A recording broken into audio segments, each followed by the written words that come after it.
From the national security point of view, since you've been in the intelligence bureau, how do you see this playing out given the fact that Pakistan is now a mediator talking to the US and Iran, the two main parties to this conflict, and the Chinese are keeping quiet, conserving their resources? So if the Iran war is not bothersome to us from the Pakistan angle, it is really bothersome to us from the economic angle. So from the economic point of view, why does a SAARC union like the European Union, so that inequity, the rich versus poor, is there in India also? Now, if these gaps have increased, as an intelligence bureau officer, how do we contain this from the economics point of view and from the security point of view? Now, as an intelligence officer or an intelligence agency would have to look for headwinds, where and when. So if the unionism is gone, where will you get those headwinds and where will you start figuring out this? Where is the problem? Because they're not getting together anywhere. Things are changing.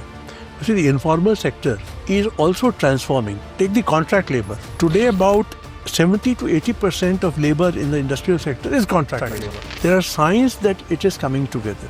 I mean, are we looking at a big brother state where the agencies start looking at everything about financial flows? Or where is the divide? How do you stop reaching into somebody's privacy? And the big brother state is in existence throughout the world. Every year in the US, they have $200 to $300 billion of free cash flow. Very true. Because of which they can do what they want with that Very money. true. So they become as large as some countries, if not much larger. So do you think there is a case for treating them as countries and giving them diplomatic status and having all the international covenants applicable to them also?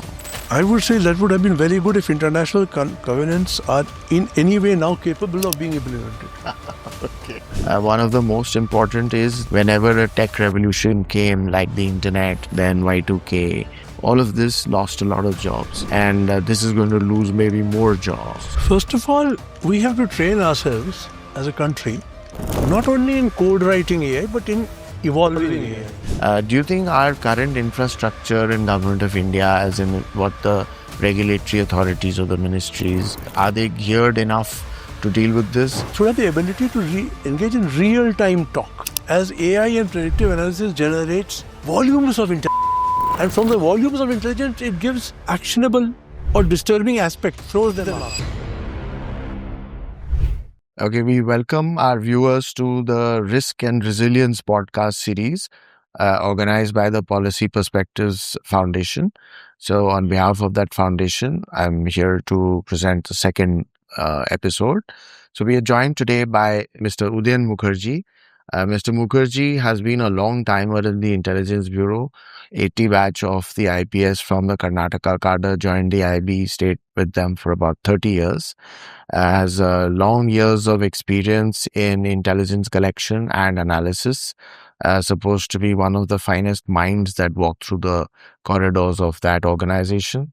And after his superannuation, he decided to use his high IQ elsewhere and he joined the legal fraternity. And now he practices law in Delhi and he does it across the board. I tried to pin him down as to what exactly he does law on, but he's happy to do it on any subject. And knowing Mr. Mukerji, he has the bandwidth and the wherewithal to discuss any subject and to get into details, which is why a police officer, an intelligence officer, before he joined the police, he was a banker and now a lawyer. So you can discuss any issue with him and he has great perspective, which is why he's been invited today for this second episode. I welcome you, Mr. Mukerji. Thank you for joining us. Thank you very much. So should we just drive straight in? Sure. There was, in this instance of the Iran war, which has suddenly caused great chaos in the economic world, this war was on the foundation of complete breakdown of multilateralism, where the United Nations wasn't even mentioned. I mean, and the United Nations also doesn't seem to have made a mention of peace anywhere in these last 30 days. And secondly, bilateralism also got a knock because they bombed the table. Now, when you bomb the table, there's no bilateralism, no multilateralism, the consensus has broken down, whether it's Washington consensus or any other consensus. So in the a great power rivalry, which is now all about power and nothing about rules, where do you think all this will end for economics and finance of the world? You see, as far as the immediate impact is concerned, it would enormously strain the economies of the middle powers like India. Mm. And it would also strain the economies of the emerging economies in Southeast Asia. And it could even, in many ways, asphyxiate smaller countries in Africa. In the near future, in the near term, this is inevitable. But the empire building has always been at the cost of the weak. Mm.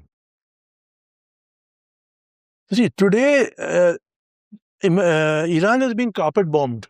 Yeah. But mind you, the same Western power dropped atom bombs on Hiroshima and Nagasaki, which killed more people in one day than perhaps the collective cumulative total of the World War. Japan was destroyed economically, commercially. So the immediate impact would be terrible. And what we as in India have really got to watch for is the near-term impact over the next 5 to 10 years. What it can do to social security. What it can do to social security, what it can do to economic security, what it can do to jobs, what it can do to even the physical security for our country. So do you see that's a very good point, that instead of worrying about the long term and what will happen and whether Yeah. this is a world war or not, Yeah. we need to really worry about the here and now. Where will we get our oil from, our gas from? And from the national security point of view, since you've been in the intelligence bureau, how do you see this playing out given the fact that Pakistan is now a mediator and talking to the US and Iran, the two main parties to this conflict, and the Chinese are keeping quiet, conserving their resources. So how do you see this thing playing out for India on the national security side? You see, insofar as Pakistan playing the errand boy in the Gulf, that is not really a matter of great concern to us. So if the Iran war is not bothersome to us from the Pakistan angle, it is really bothersome to us from the economic angle. Because ultimately, the real backer of Pakistan is China. And China needs Pakistan to offset India or to keep pinching India or keep pricking India so that India does not achieve the economic clout and power which approaches the Chinese economy, though we are a long way off. But it will never really threaten our economy.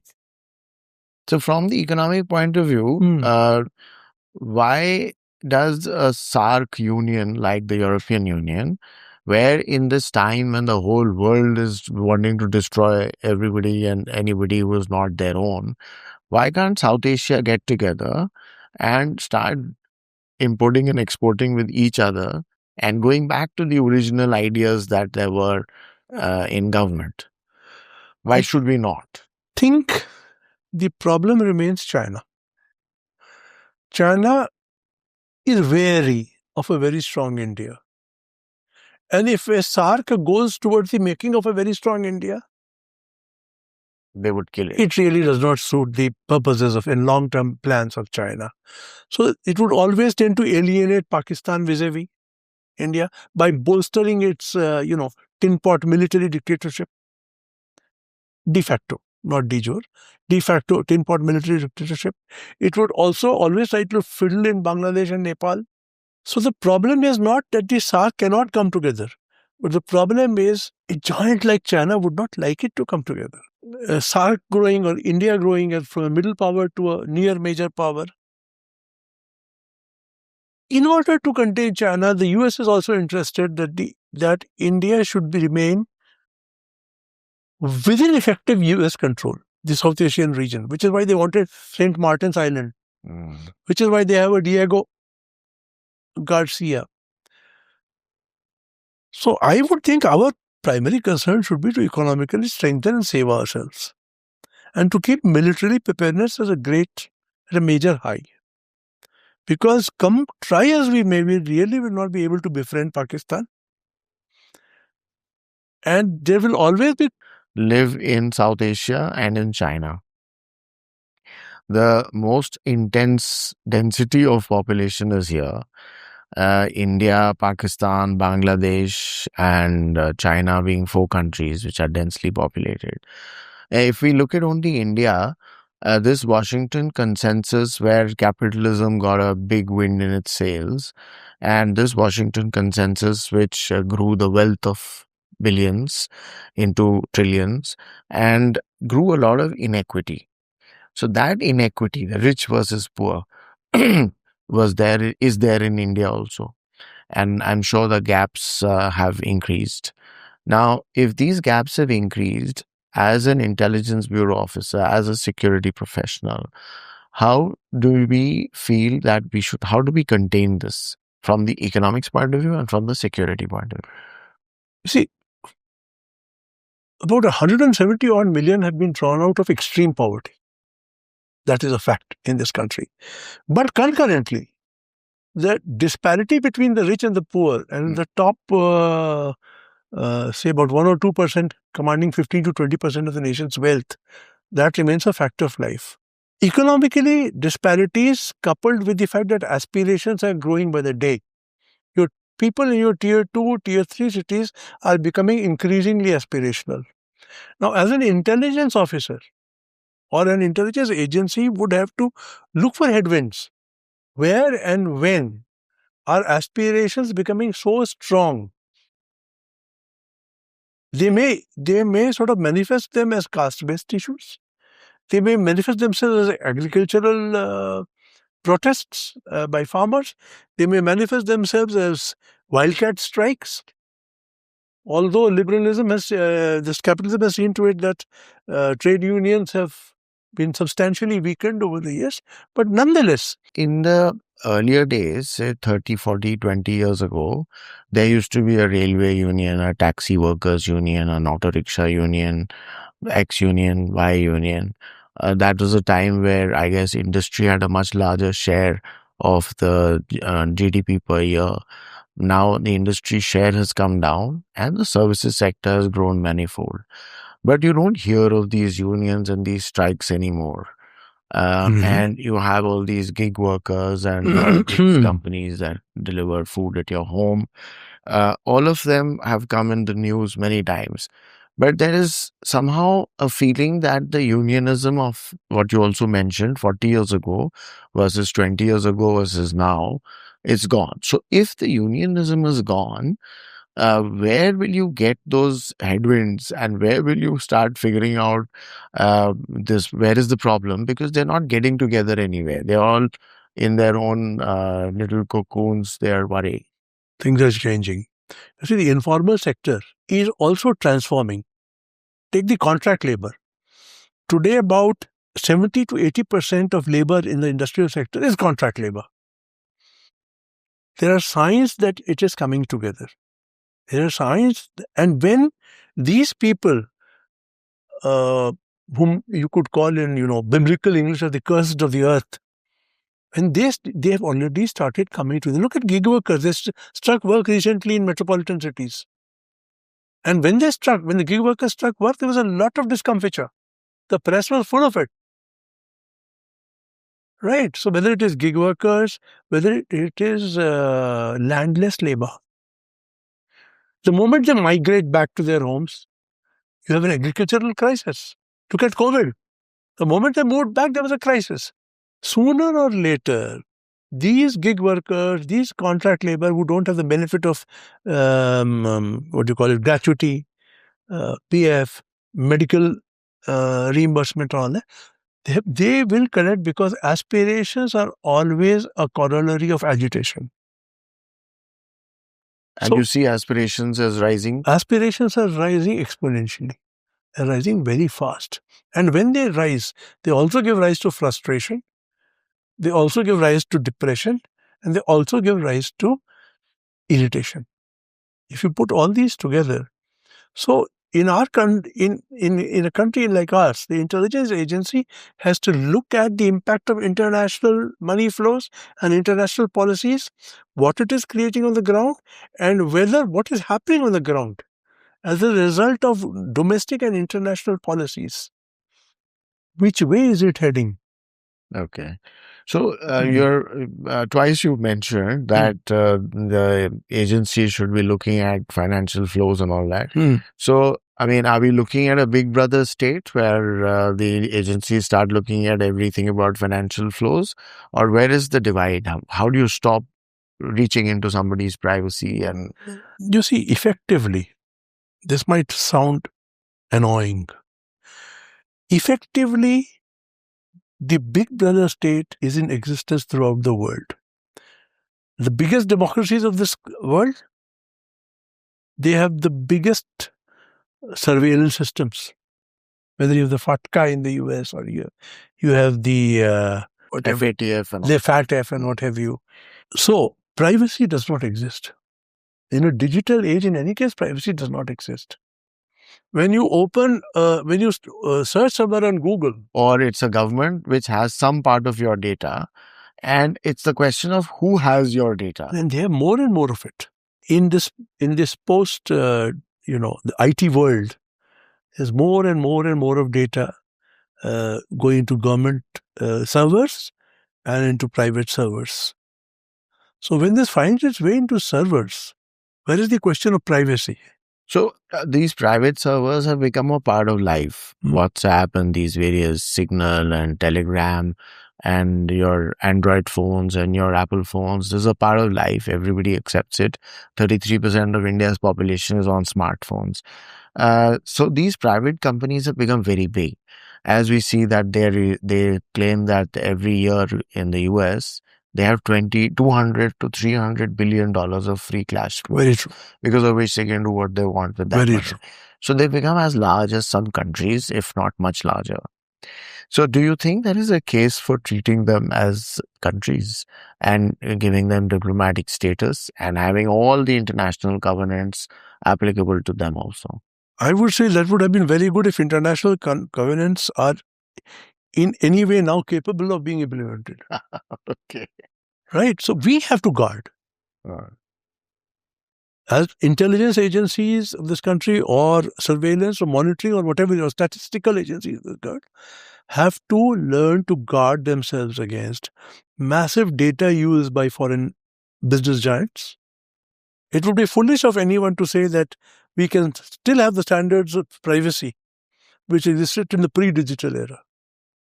And now with AI coming into it in a very big way, predictive analysis, big data analysis combined with predictive analysis, it is going to make privacy almost redundant. The thing to do is to ensure that this information is not misused by governments. Or by private agencies. For which you need more laws and more laws and more. You also need more. You need more output systems from agencies, which are able to tell. Because it's not always law. If a certain multinational corporation is, for example, quietly creating a cartel, the one thing to do is to have Competition Commission crack down on it. But the other way of doing it is to put in small excise duties or taxation or whatever to ensure that the multinational is not able to cartelize a certain sector of the economy. We need intelligence for that. So, given the point that you were making about artificial intelligence, while it's a much bandied about term artificial intelligence, everybody talks about it. Artificial intelligence has really changed a lot of things. One of the most important is that its implications for economic security, for jobs. There are going to be lots of losses of jobs. Whenever a tech revolution came, like the internet, then Y2K, and then the cloud, all of this lost a lot of jobs. And this is going to lose maybe more jobs.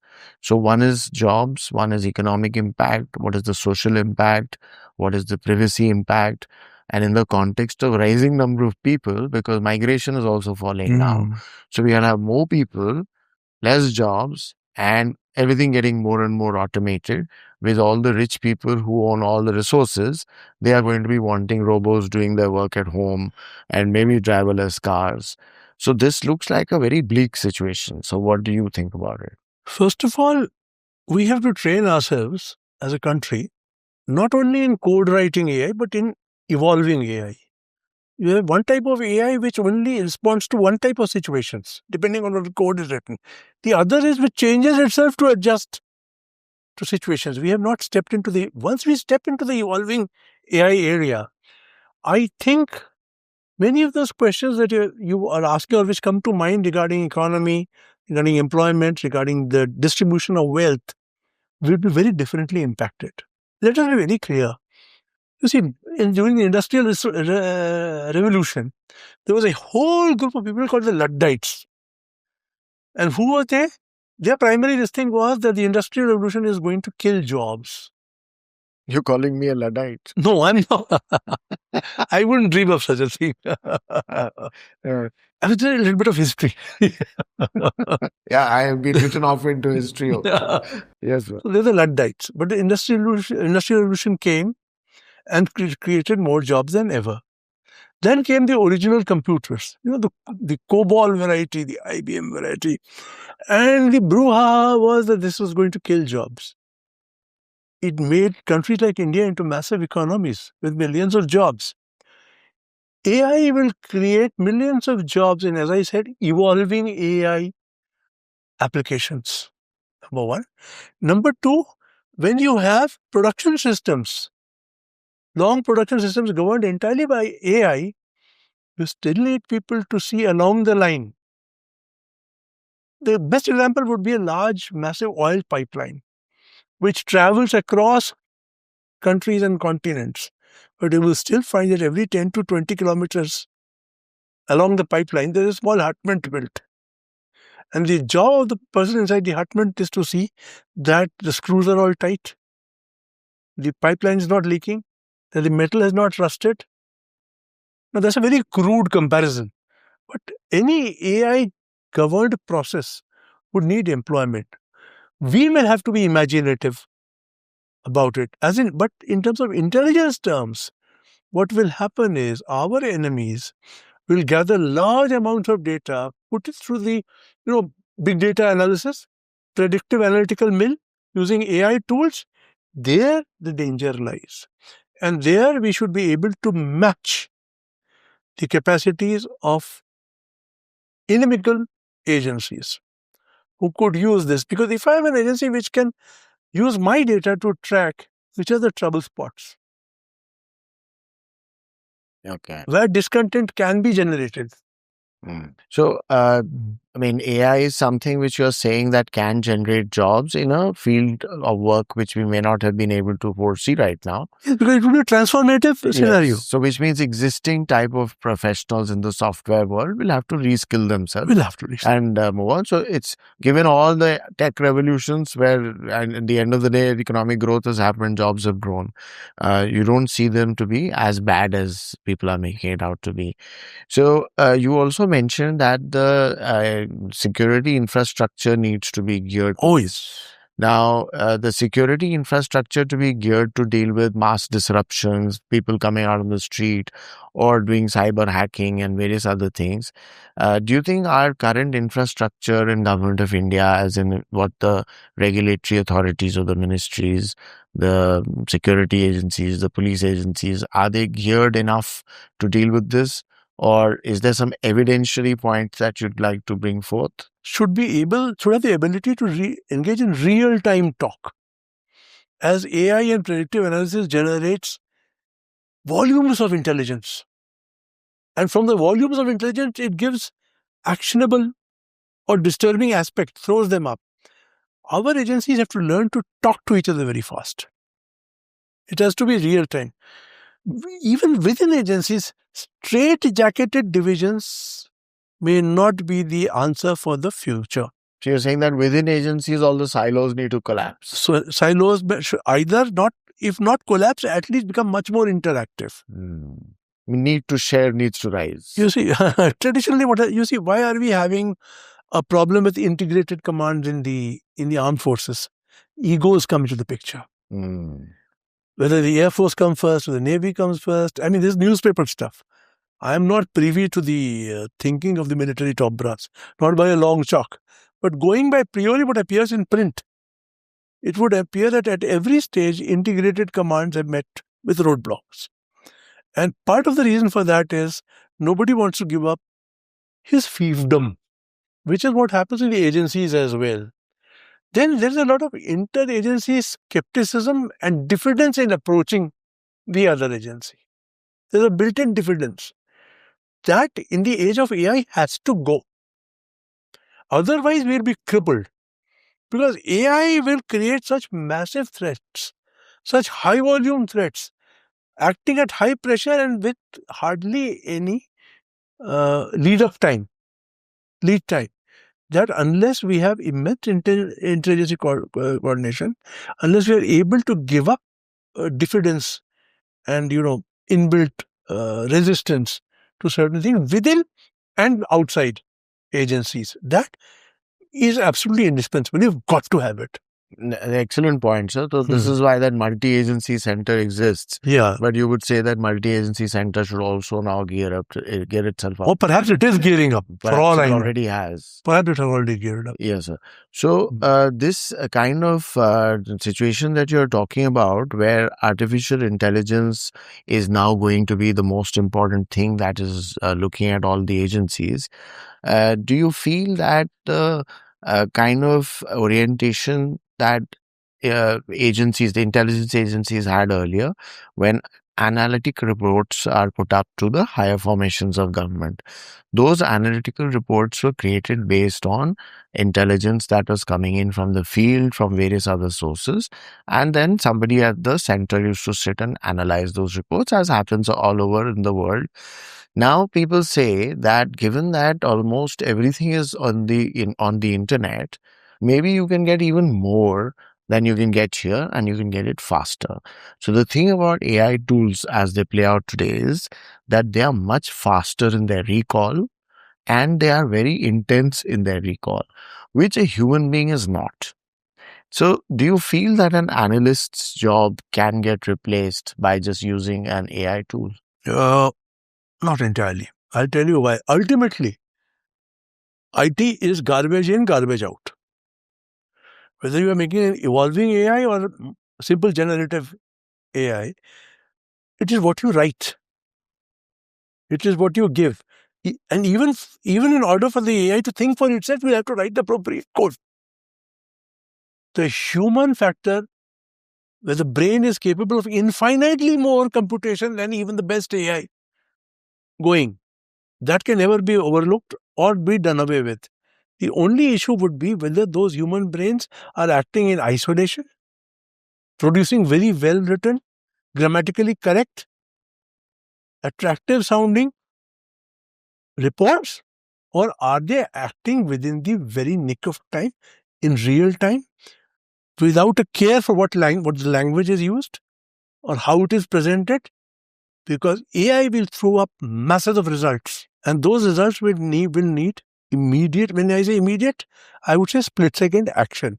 That is when intelligence. So what you're then saying is that essentially an AI tool is a very good intelligence agent for the analyst, who, apart from the human sources and other sources he has about collecting intelligence, also has this huge stream of intelligence coming in. It's his job as the human analyst to sit and bring them all together and figure out which of these needs to be highlighted more for analysis and work at the top. That decision will always be human. That has to. So you're basically telling us that the human is going nowhere. No, he's not going and nowhere. We don't need to run and buy our first robot. No, if we are run entirely by AI, then we run the very serious risk of being misled by AI. I don't know who is interfering with or fiddling with my AI. It's a very complex world. Right? So always the human has to read it. The human has to be there. So in the legal world where you are right now, you are doing cases, and some judges have rebuked young lawyers for getting everything done by ChatGPT. So you feel that it's those young kids who have not basically read what AI gave them and just published it? That's why they got caught, or what was that?